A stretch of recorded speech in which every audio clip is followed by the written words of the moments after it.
अस्सलाम वालेकुम students, welcome back to the channel. अभी हम एजुकेशन के चैप्टर 1 जो कि तालीम के तारुफ के बारे में है उसी को कंटिन्यू कर रहे हैं। इससे पहले कि हम लेक्चर की तरफ चलें, आप चैनल को प्लीज़ लाइक एंड सब्सक्राइब करें ताकि जब भी मैं कोई एजुकेशन से रिलेटेड वीडियो अपलोड करूं वो आप तक बआसानी पहुंच सके। चलें लेक्चर की तरफ चलते हैं। आज हमने अहादीस की रोशनी में देखना है, इन द लाइट ऑफ हदीस के अहादीस में कुरान अहादीस में तालीम के बारे में क्या फरमाया गया है। अहादीस में बार बार इस बात पर जोर दिया गया कि जो मौलम है उनके मौलम होने पर उनको फख्र करना चाहिए क्योंकि वो बाकियों से फजीलत रखते हैं। हमारे नबी सल्लल्लाहु अलैहि वसल्लम की शख्सियत के कई पहलू थे। वो हाकिम भी थे, सलार भी थे, इसके साथ साथ वो एक मफक्कर भी थे जिस पर उन्होंने बार बार लोगों को फखरी अंदाज में तालीम की अहमियत का जोर दिया। उन्होंने बार बार ये फरमाया कि मुझे मौलम बनाकर भेजा गया है। इल्म एक ऐसी चीज है जो कि ना खत्म होने वाली नेकी है। इल्म की बदौलत इंसान अपनी मौत के बाद भी हर अमल को ख़त्म कर सकता है मासवाए 3 चीज़ों के, जो कि सदका, मफीद इल्म और नेक औलाद है। साथ ही साथ इल्म हमारे लिए मकसद हयात भी होना चाहिए। इरशाद नबवी है, मुअल्लिम बनो या मुतल्लम बनो, कोई तीसरी सूरत इख्तियार नहीं कर सकते। या तो हम तालीम देने वाले बनेंगे या तालीम हासिल करने वाले, तीसरी कोई सूरत नहीं है। आलम जन्नती है, यानी जिसने तालीम हासिल की उसके लिए जन्नत के रास्ते आसान हो जाते हैं। कल वाले लेक्चर में भी यही स्टडी किया था और आज भी उसी चीज़ पर जोर दिया जा रहा है कि आलम जन्नती है। जो इल्म के रास्ते पर चलता है अल्लाह ताला उसके लिए हमारे जन्नत के रास्तों को आसान फरमाते हैं।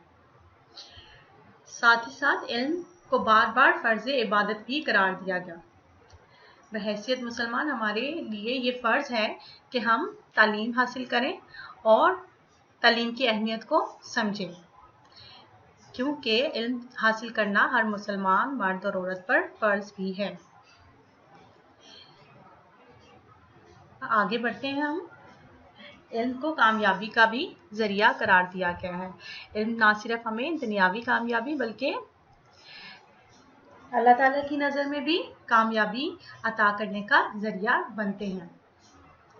कई दफ़ा हमारे हुज़ूर सल्लल्लाहु अलैहि वसल्लम ने फरमाया कि तुम में से बेहतर शख्स वही है जो कुरान मजीद के तालीम को हासिल करे और उसकी तालीम को आगे भी लोगों तक पहुँचाए।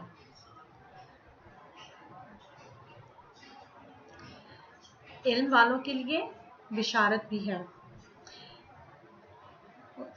हमारे हुज़ूर ने बार बार ये फरमाया कि तालिब इल्म के इस्तकबाल के लिए फरिश्ते अपने पर बिछाते हैं। जो इल्म हासिल करने की तलब रखता है उसके लिए फरिश्ते भी अपने परों को बिछाते हैं। और मौलम जो कि तालीम देने वाला है उसके लिए कायनात की हर शय दुआए खैर करती है। इस आयत से साफ आया है कि किस तरह से तालीम को पुरजोर अहमियत दी गई। जिस तरह तालीम जन्नत हासिल करने का ज़रिया है, इसी तरह से इल्म भी अल्लाह तक जाने का ज़रिया है। इल्म नेकी और बदी में हम लोगों को तमीज़ करना सिखाता है और खुदा ताला तक पहुंचने के लिए हमारे लिए रोशनी का काम करता है। साथ ही साथ इल्म हथियार भी है। ये कहावत आप लोगों ने सुनी होगी कि कलम जो है वो सबसे बड़ा हथियार है और कलम किसकी तरफ रिफ्लेक्ट करती है, इंडिकेट करती है? इल्म की तरफ। इस्लाम दुनिया का वो वाहिद मज़हब है जिसमें अल्लाह ताला की तरफ से आने वाले हमारे नबी ने फरमाया कि इल्म ही मेरा हथियार है। जिन लोगों के पास इल्म नहीं था वो लोग इस हथियार से नाआशना थे और आज भी ये एग्जाम्पल काफ़ी एविडेंट है कि जो तालीम हासिल करते हैं उन लोगों को आला मकाम दुनिया में भी और आसमान में भी दिया जाता है, क्योंकि इल्म की अजमत अजीम है, इसी तरह से आलम की अजमत भी अजीम है। जो तालीम हासिल करने के बाद दूसरों तक तालीम को पहुंचाता है वो भी इज्जत के काबिल है, और उसकी इज्जत का मकाम ये है कि उसे 70 नबियों की इज्जत अता फरमाई जाती है। हमारे लिए इल्म इबादत भी है। इल्म को हासिल करना हमारे नज़दीक क्या है, इबादत का दर्जा रखता है। जो शख्स इल्म के बारे में बातचीत करता है वो गोया अल्लाह ताला की हम्द को बयान करता है। इसीलिए ऊपर भी हदीस में बयान किया गया कि इल्म को हमारे लिए फ़र्ज भी करार दे दिया गया है। खालिक़े आलम की सनाई पर 1 घंटा गौर व फिक्र करना 70 साल की इबादत से भी बेहतर है। अगर आप 1 घंटा भी अपने खालिक़े आलम के बारे में जानने में सर्व करते हैं वो आपकी 70 इबादतों से भी बेहतर करार दिया गया है। जो अपने घर से तलब इल्म के लिए निकलता है वो खुदा की राह में चलता है, क्योंकि जिसने इल्म हासिल कर लिया उसने माशरती दर्जा भी हासिल कर लिया और अल्लाह ताला की नज़र में भी वो अच्छा इंसान बन गया, क्योंकि उसमें इंसानियत के लिए जज्बा पैदा हो गया, उसमें बर्दाश्त पैदा होगी। ये फर्स्ट लेक्चर में हमने देखा था कि इल्म से आप में कुव्वत बर्दाश्त पैदा होती है, आप दूसरों को अच्छे तरीके से समझ सकते हैं, माशरे में रहने का ढंग हमें मिलता है, और ये सब बातें हमें अल्लाह ताला कुरान करीम में बार बार सिखाते हैं। आलम और शहीद, आलम और शहीद यहाँ पर क्यों जिक्र किया गया है? इसका जिक्र इसलिए आया है कि आलम के कल्म की स्याही शहीद के खून से ज़्यादा काबिल सताइश है। उन्होंने कहा कि अगर आप तालीम हासिल करते हैं और अपनी ज़िंदगी को दूसरों तक तालीम में वक्फ करते हैं पहुंचाने में, तो आपके लिए शहीद से भी ज़्यादा मकाम हासिल करते हैं। जो आदमी इल्म की तलाश हासिल करता है वो सबील अल्लाह जहाद में होता है, यानी कि अल्लाह ताला ने इस चीज़ को इतनी अहमियत दी कि उन्होंने इसको जहाद करार दिया कि अपना घर बार छोड़ के आप दूसरों के लिए अपनी ज़िंदगी को वक्फ कर दें। आलम के लिए दुआए खैर की भी बार बार हदायत की गई है कि जब कोई आलम दूसरों तक तालीम को पहुंचाता है तो आसमानी मखलूक बल्कि दुनिया की हर चीज़ उनकी तारीफ, उसकी सताइश और उसकी बेहतरी के लिए दुआए खैर करती है।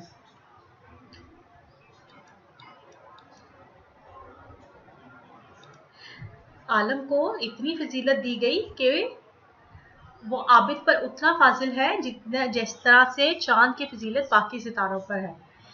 चांद और सितारों की एग्जाम्पल को यहाँ इस्तेमाल करते हुए इस हदीस में फरमाया गया है कि आलम को आबिद पर फौकियत दी गई है। अब हम लोगों ने देखना है कि तालीम की ज़रूरत और अहमियत क्या है, क्यों हमारे लिए तालीम लाजमी है। वैसे तो पहले लेक्चर से ही हम लोग तालीम की अहमियत को ही पढ़ रहे हैं, हर वो जुमला हर वो लफ्ज़ तालीम की अहमियत की तरफ ही इंडिकेट कर रहा था, लेकिन अब एक फॉर्मल पैराग्राफ की शक्ल में हम लोग इसको स्टडी करेंगे। जिस तरह से इंसान मार्ज़ वजूद में आया तालीम की ज़रूरत भी महसूस हुई। हर इंसान फितरी तौर पर अपने दवाम और बकाया इस्तेकाम का ख्वाहिशमंद होता है। हर इंसान चाहता है कि वो रोज़े आखिर तक अपने आप को ज़िंदा रखे। ख्वाहिश है ना, ख्वाहिश तो कभी ख़त्म नहीं होती, ख्वाहिश तो आप कुछ भी कर सकते हैं। वो दुनिया से मादूम नहीं होना चाहता, किसी ना किसी तरह से वो अपनी जान को सलामत रखना चाहता है। दूसरी तरफ माहौल और फितरत की मुखालफत करने के लिए तूफान, ज़ल्ज़लों वगैरह का उसे सामना करना पड़ता है, जो उसको मिटाने के लिए हर वक्त दरपे होती हैं। इंसान ने अपने वजूद को कायम रखने के लिए हमेशा इन मुखालिफ कुव्वतों से लड़ने की कोशिश की और उनको तस्खीर करना चाहा। पहले दिन से ही, रोज़े अव्वल से इंसान ने अपनी हयात को नया रुख देने की कोशिश की। उसका एक तरीका उसने अफज़ाइश नस्ल के ज़रिए अपनाया, تاکہ جسمانی بقا کے تسلسل کو وہ قائم رکھ سکے۔ اگرچہ یہ ممکن تو ہے لیکن ماحول کی تسخیر اس عمل کے ذریعے ممکن نہیں ہے۔ اس لیے انسان کو کچھ ایسے ذرائع درکار تھے جن کو استعمال میں لا کر وہ ماحول پر قابو پا سکے۔ ماحول نے بار بار انسان کو مجبور کیا کہ وہ اپنے وجود کی بقا اور کے موافق قوتوں کو اپنے استعمال میں لائے۔ اس خواہش کے مد نظر اس نے عمل اور رد عمل سے نئے تجربات کرنا شروع کیے جس سے انسان کے کردار میں بیشتر تبدیلیاں ہوئیں۔ یہ تغیرات یا تبدیلیاں جیسے جیسے بڑھتے وقت کے ساتھ پیچیدہ ہوتے چلے گئے، نئے وسائل کی ضرورت بھی پیش آتی رہی۔ جس طرح ایک سائنٹسٹ اپنی ریسرچ کو آگے بڑھاتا ہے، اس کو جس طرح سے ڈفرنٹ نئی چیزوں کا پتہ چلتا ہے، اسی طرح سے اس کی ضروریات بھی یا اکوپمنٹ ڈیزائرز بھی بڑھتی چلی جاتی ہیں، یہاں تک کہ اب ہم ایک وسیع ذخیرہ علم میں آ پہنچے۔ آج انسان کے پاس جو ذخیرہ علم ہے وہ بہت سال پہلے اس کے پاس بالکل بھی نہیں تھا۔ جس طرح سے اس نے نئی مہارتیں حاصل کی، پرانی مہارتوں کی وہ جگہ لیتی چلی گئی، زندگی میں انسان کے آسانیاں پیدا ہوتی گئیں۔ یہ سب کچھ اس لیے ممکن ہوا کیونکہ انسان نے اپنے اور اپنے ماحول کے درمیان تعامل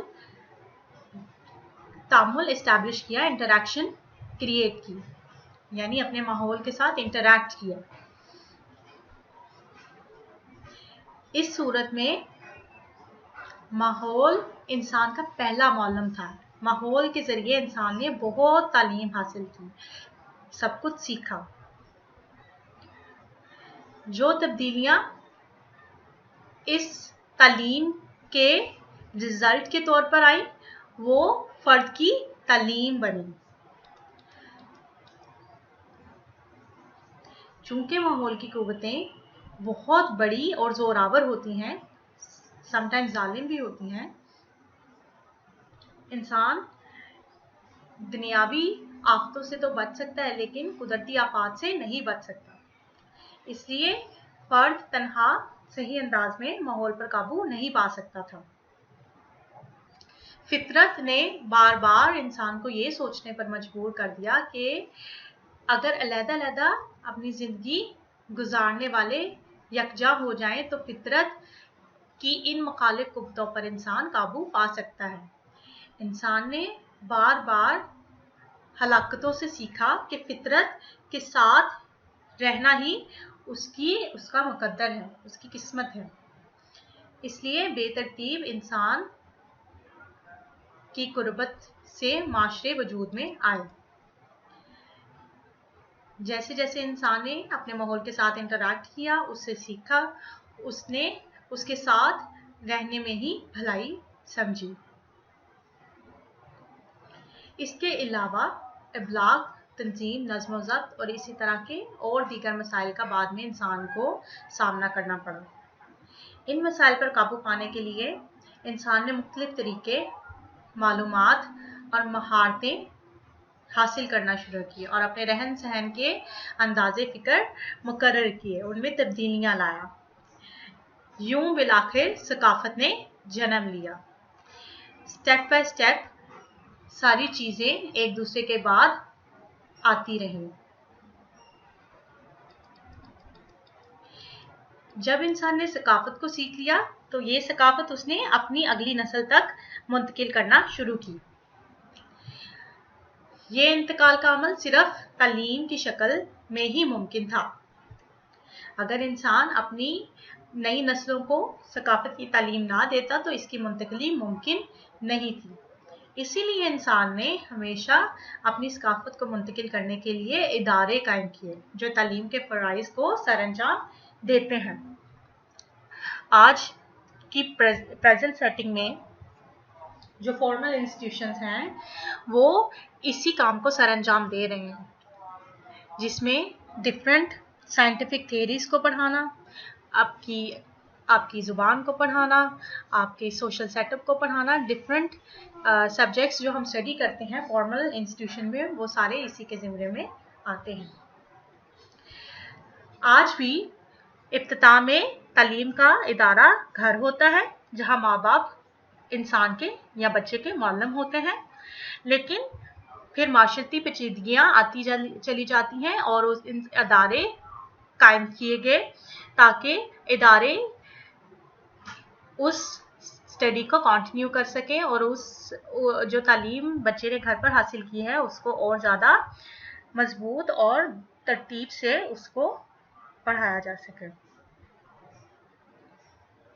اگر ہم نے اس کو مختصراً بیان کرنا ہے تو وہ اس طرح سے کہا جا سکتا ہے کہ تعلیم ایک ناگزیر معاشرتی عمل ہے۔ ناگزیر اسے اس لیے کہا گیا ہے کہ اس سے کوئی بچ نہیں سکتا، یعنی اس سے ہم چھپ نہیں سکتے۔ بظاہر یا اس کو ڈائریکٹلی اور انڈائریکٹلی ہمیں تعلیم سے انٹریکٹ کرنا پڑتا ہے، تعلیم لینی پڑتی ہے، جسے نظر انداز کر کے نیم وحشی اور وحشی معاشرے بھی اپنی ہستی قائم نہیں رکھ سکتے۔ اگر تعلیم کو آپ اگنور کریں گے یا آپ کے پاس کوئی ایسی پاور آ جائے کہ آپ تعلیم سے ناآشنا رہیں تو آپ کبھی ترقی نہیں کر سکتے۔ مذہب معاشروں اور بچوں کی استدعا کے درمیان لمبی چوڑی خلیج ہوتی ہے، یعنی مہذب معاشروں اور بچوں کی استدعا کے درمیان ایک لمبی چوڑی خلیج کس طرح سے ہوتی ہے؟ وہ تعلیم کی خلیج ہوتی ہے۔ اگر آپ تعلیم حاصل کریں گے تو یہ خلیج چھوٹی سے چھوٹی ہوتی چلی جائے گی۔ جیسے جیسے اس خلیج کی وسعت بڑھتی چلی جائے گی، آپ کی تعلیم کی ضرورت بھی بڑھتی چلی جائے گی۔ اگر کوئی بھی مہذب معاشرہ اپنے بچوں کو ان کے حال پر چھوڑ دے اور وہ پڑھنا لکھنا بند کر دے تو وہ جلد ہی تباہی کا شکار ہو جائے گی۔ آج بھی فیملی میں اگر کوئی انسان غیر تعلیم یافتہ رہ جائے یا پڑھا لکھا نہ ہو تو وہ اتنی ترقی نہیں کر سکتا جتنے کہ اس کے کاؤنٹر پارٹس یا پڑھے لکھے بہن بھائی ترقی کر سکتے ہیں۔ لہٰذا تعلیم ایک ایسا وسیلہ ہے جو ہماری نسلوں کی ترقی کا باعث بنتا ہے اور ہماری معاشرتی سالمیت کے لیے بھی ضروری ہے اور ہماری اپنی تعمیر و نو کے لیے بھی انتہائی اہمیت رکھتا ہے۔ ہماری بہت ساری معاشرتی ضروریات ہیں جو کہ صرف تعلیم سے ہی پوری ہو سکتی ہیں۔ آج کے لیے اب ہم یہاں تک ہی پڑھیں گے، کل ہم تعلیمی عمل اور اس کے عناصر سے شروع کریں گے۔ آئی ہوپ اسٹوڈنٹس آپ کو آج کا لیکچر اچھا لگا ہوگا اور آپ کو سمجھ بھی آئی ہوگی۔ اگر آپ کے کسی بھی قسم کے کوئی سوالات ہیں یا آپ کو لیکچر میں کوئی کنفیوژن ہے تو کمنٹ باکس میں اپنے کویشچن ضرور لکھیے گا تاکہ میں ان کو آنسر کر سکوں۔